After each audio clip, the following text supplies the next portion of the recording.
Rule 89.4, it is dealing with what?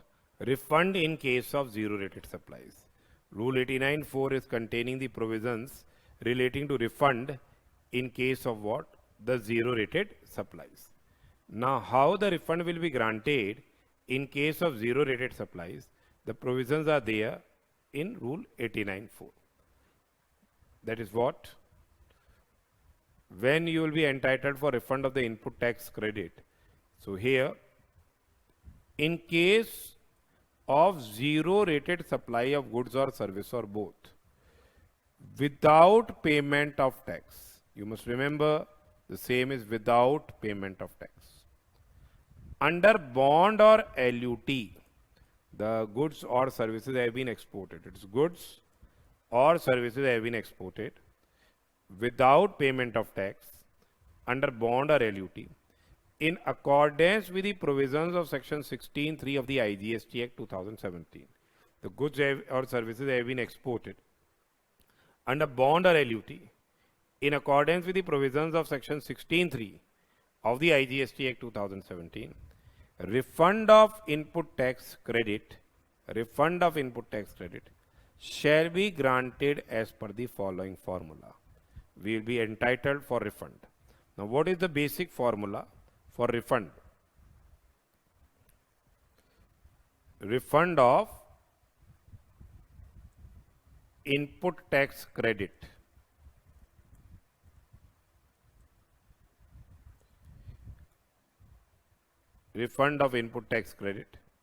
in case of what?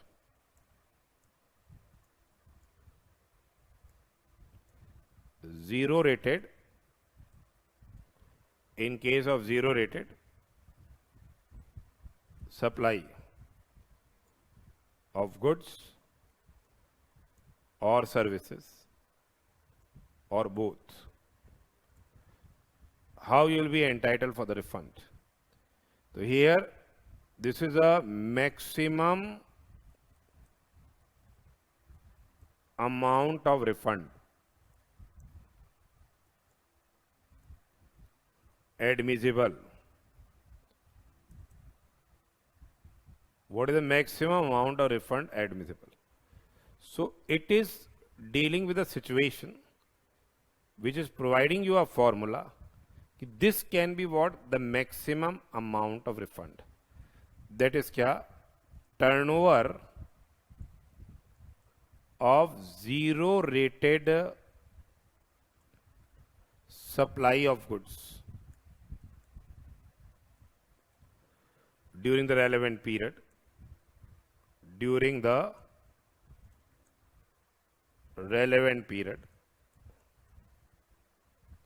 plus turnover of zero rated supply of services. So we have to see the turnover of the zero rated supply of goods, as turnover of zero rated supply of services during the relevant period for which refund is claimed. Upon adjusted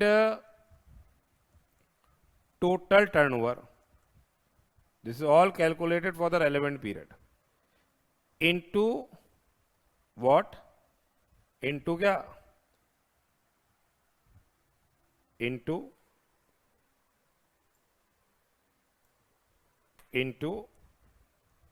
net input tax credit.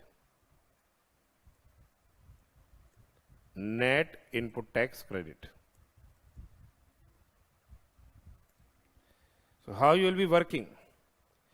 This is refund amount is what? The refund amount. That is turnover of zero rated supply of goods. It is turnover of zero rated supply of goods plus turnover of zero rated supply of services upon adjusted total turnover. Upon what? Adjusted total turnover into net ITC. Now, what is this refund amount? This refund amount means the maximum refund that is admissible. Now we have to see the relevant position. As per 89.4, we are calculating the maximum refund. Then what is the balance of the ITC during the end of relevant period?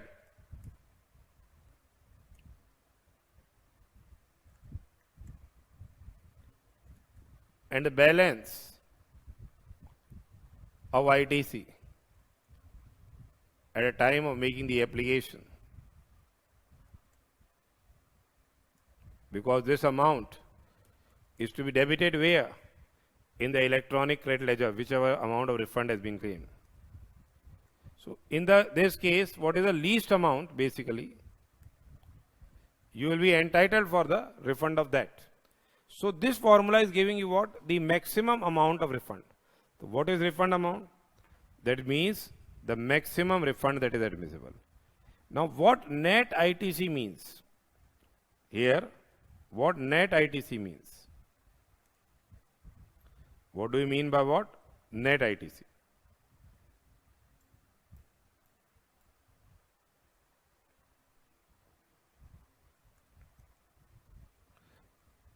Net ITC, net input tax credit, means what? Net input tax credit means the credit of input tax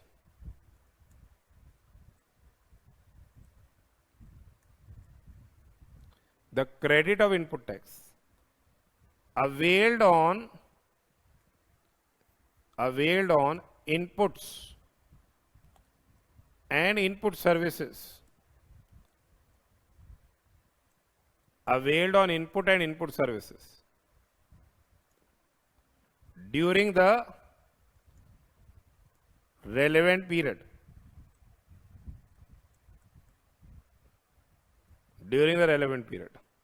minus input tax credit for which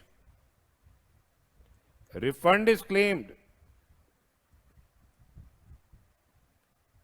under Rule 89.4A or under Rule 89.4B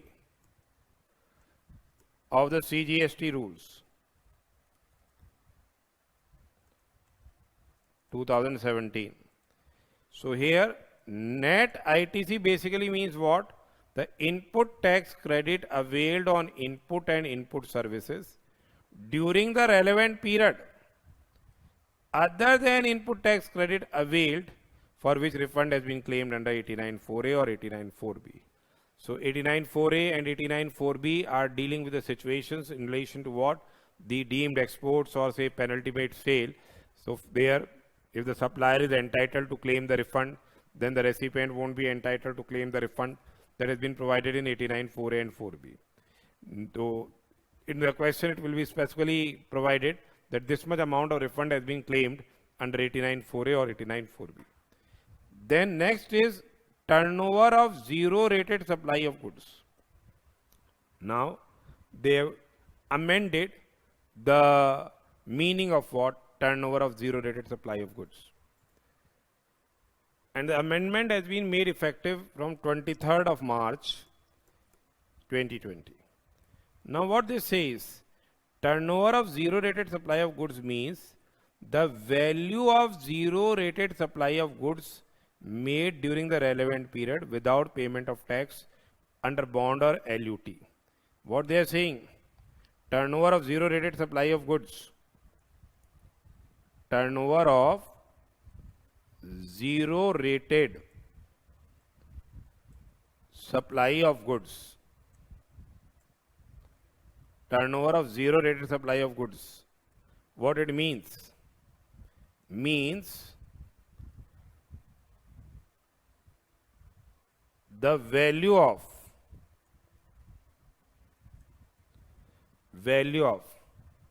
the goods exported without payment of tax.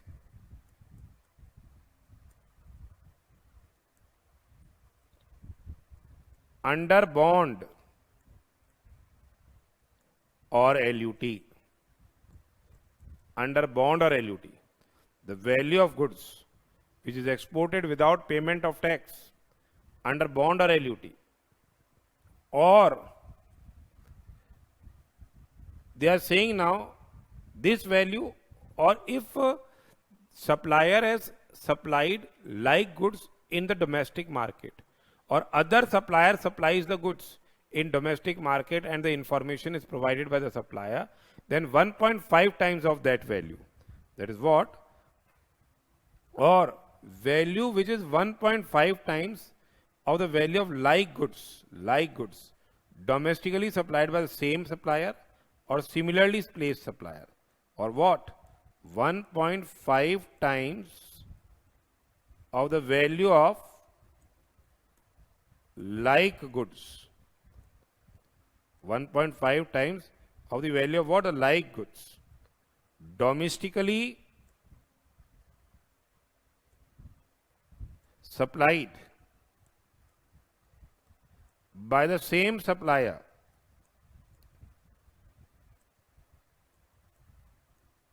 or similarly placed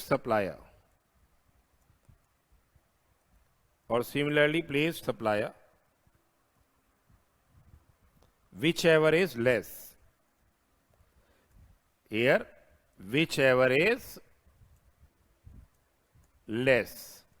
Now understand this. Other than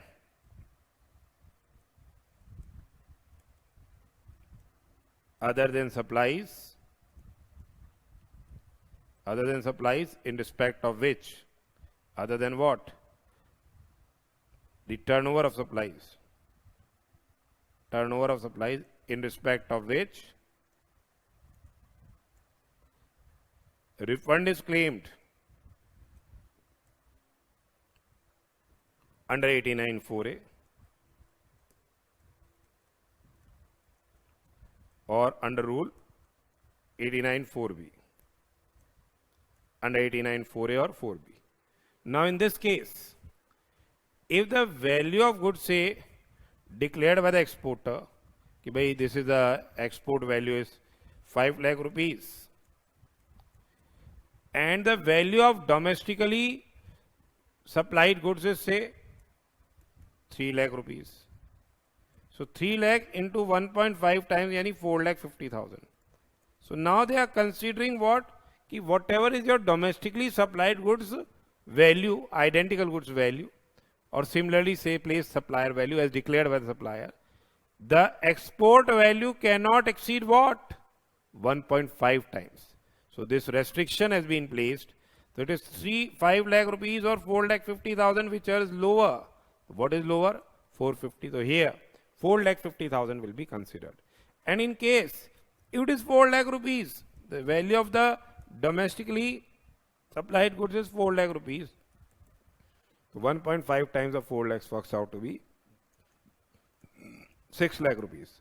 So 6 lakhs or 5 lakhs, which is lower. So this amendment has been made with effect from what? 23rd of March.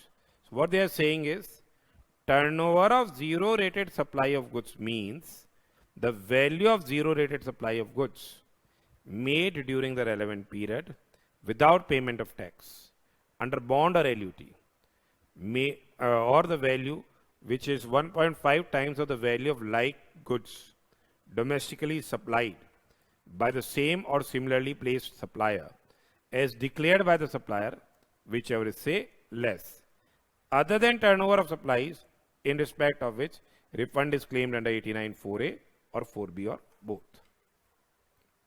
Then comes what? Turnover of zero rated supply of services. What is the turnover of zero rated supply of services? So here, turnover of zero rated supply of services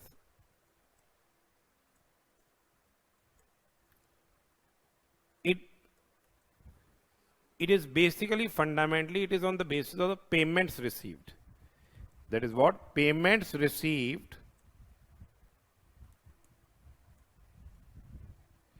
in the relevant period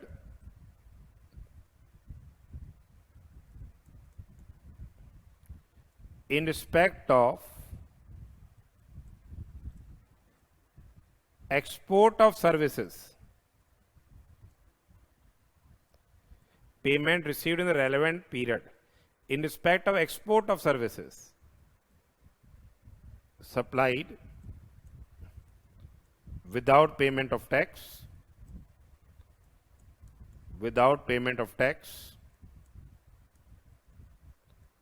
under bond or LUT, under bond या LUT, minus what is reduced? Advance payment received in respect of services for which service provision, for which what? Service provision has not been made in the relevant period. Has not been made in the relevant period.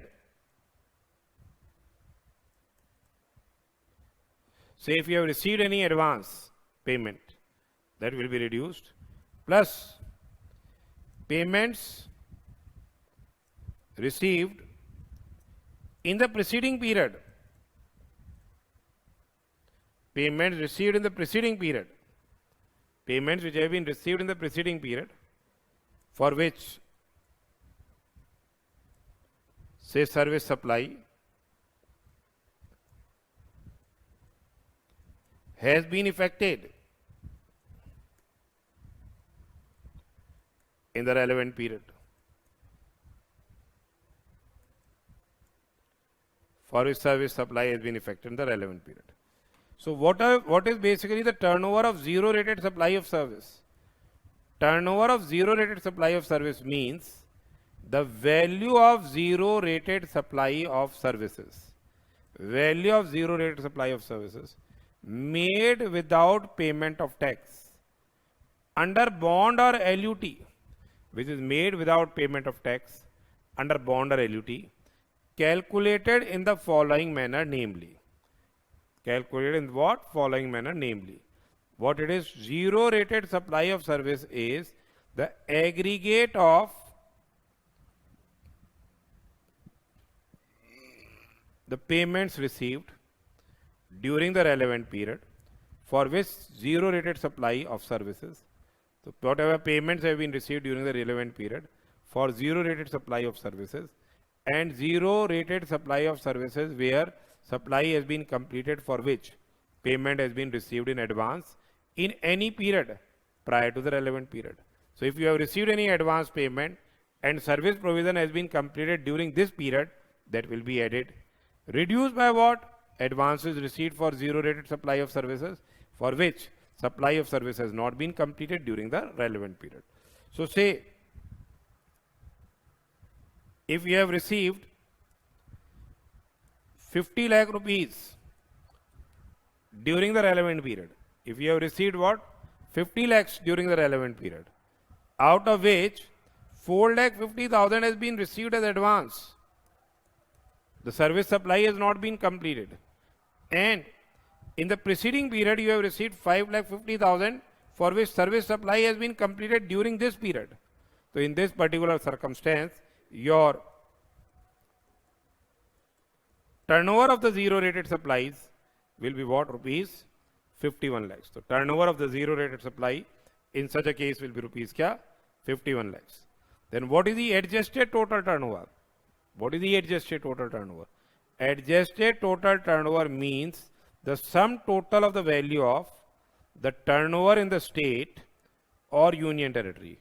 Turnover in the state or union territory as defined in section 202.112, excluding turnover of the services. So its turnover in the state or union territory has been defined in section 2.112. So here it will be including and everything. excluding turnover of services because turnover of services is separately added. That is turnover of zero rated supply of services determined in terms of clause D above and non-zero rated supply of services. So zero rated supply and non-zero rated supply of services, the same will be added. But excludes, what has been excluded? Exempt supplies have been excluded. The value of exempt supplies, other than kya? Zero rated supplies. There is no ITCs available in respect of the exempt supplies. Therefore, they have excluded that, as well as what? The turnover of supplies. The turnover of supplies in respect of which refund is claimed under 89(4)(a) or 4B or both during the relevant period. So, for which the refund has been claimed under 89(4)(a) or say 89(4)(b) or both. That will be what excluded. So, what is excluded here is exempt supply is excluded, as well as what? Supplies for which refund has been claimed under 89(4)(a) or 4B. So, this is what, how you will be calculating the maximum refund admissible. Now, what relevant period means? Relevant period means the period for which a refund claim has been filed. It can be, say, a month, or it can be quarter, or successive months can be clubbed. Quarter can be clubbed. Now, earlier, the refund claim could not, say, spread in two different financial years. But now an amendment has been made and a clarification has been issued by the Central Board of Indirect Taxes and Customs that the refund claim can also spread across the financial year. So what the circular has clarified is that the relevant period has been defined in the context of refund claim, and it is not linked with the tax period. It is not linked with what? Tax period. The exporter, at his option, he may file refund claim for one calendar month or one quarter, or by clubbing successive calendar months or quarter. So here, April, May, June, July, August, September. These quarters can be clubbed for filing the refund. Besides this, circular number 135/05/2020 dated 31st of March 2020, it has clarified that the restriction on bunching of refund claims across the financial years shall not apply. Here now, the restriction on bunching of the refund claim across the financial year shall not apply. Thus, the calendar month or quarter for which refund claim has been filed, the calendar month or quarter for which refund claim has been filed, the same can spread across what? The different financial years. It can spread across what? The different financial years. So here, you can, the refund claims can be bunched for, say, quarter ending, say, January, February, March, April, May, and June. So it can now refund claim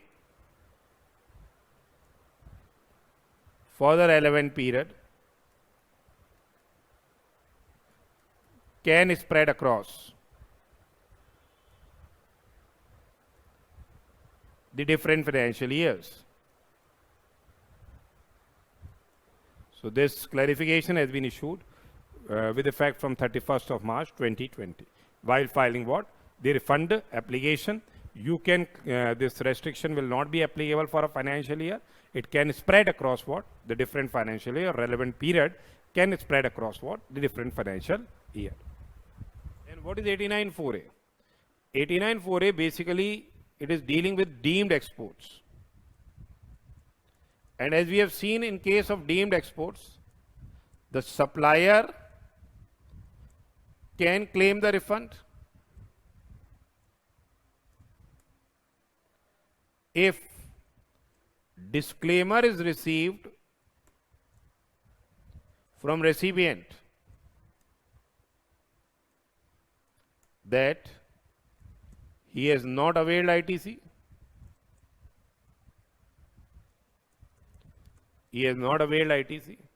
and he has not claimed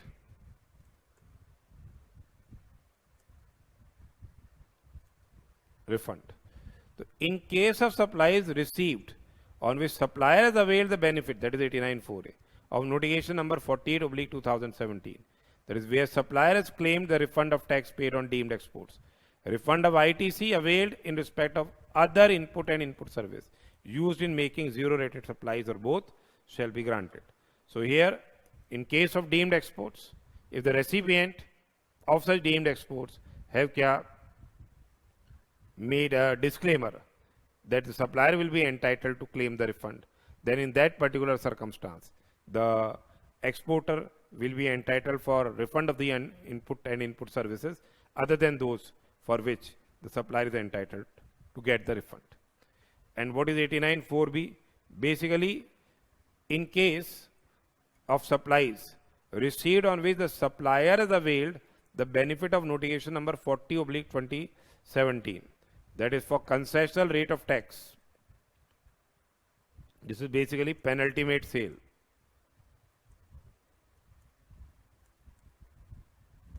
या merchant trading transaction.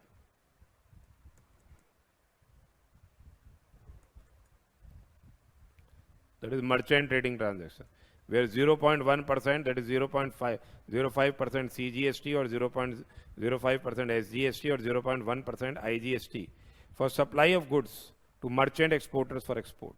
या notification number 78 oblique 2017, या 79 oblique 2017. Now we have seen the amendment also there.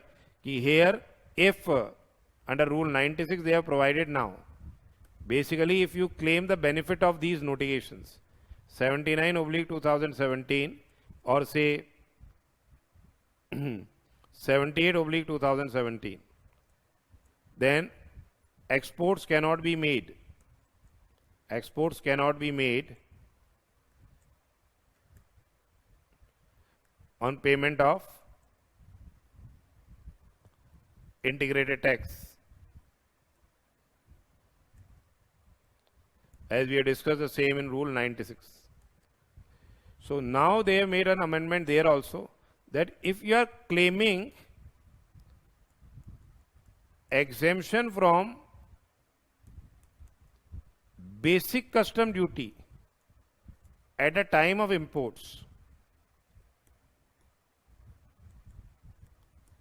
but not of integrated tax, under section 3.7. These are for advance authorization holders, EPCG license holders, EOUs. So if you are claiming exemption from basic custom duty, but you are not claiming exemption from integrated tax under section 3.7 at the time of imports, it has been provided that it will be treated that benefit of the said notifications have not been availed, and you will be entitled for refund, and refund will be granted under rule 96 of the integrated tax paid on exports. That's a different aspect which we are discussing. Now they are saying that if you have received the supplies where suppliers avail the benefit of concessional rate of tax, the goods have been received, import of goods under by EOUs, advance authorization holders, EPC scheme, or all of them, refund of ITC availed in respect of inputs received under the said notification for export goods, and ITC availed in respect of other input and input service to the extent used in making export goods shall be granted. So here the refund of ITC availed in respect of the inputs under the said notifications for export of goods, input tax rate availed on other input and input services to the extent which are used in making such export goods, the same shall be granted. So here, if you are claiming refund under 89.4b, then from when we are calculating the zero rated supply turnover, that this turnover will be excluded. As well as from the ITC, this element will be what? Excluded. So that has been provided under 89.4a and 4b. So this was a basic formula, and what they are providing that where the application relates to refund of ITC, the electronic credit ledger shall be debited by the applicant equivalent to the amount of refund so claimed. So the amount of refund so claimed will be what? Debited in the electronic credit ledger. At the time of making the application, what is the balance there in the electronic credit ledger? You will be what? Debiting the amount, and this 89.4 basically gives kya? The maximum refund. 89.4 is basically giving you what? This is the maximum amount of refund that is admissible. That is what? Maximum refund admissible is equal to turnover of zero rate supply of goods plus turnover of zero rate supply of services upon net adjusted, say adjusted total turnover into what? Net ITC. And here no refund of input tax credit of capital goods shall be admissible. Remember this. It is only what? Input and input services. No refund of capital goods shall be admissible. And here exports are only exports under bond without payment of the integrated tax. Now we'll be discussing practical questions in relation to the same.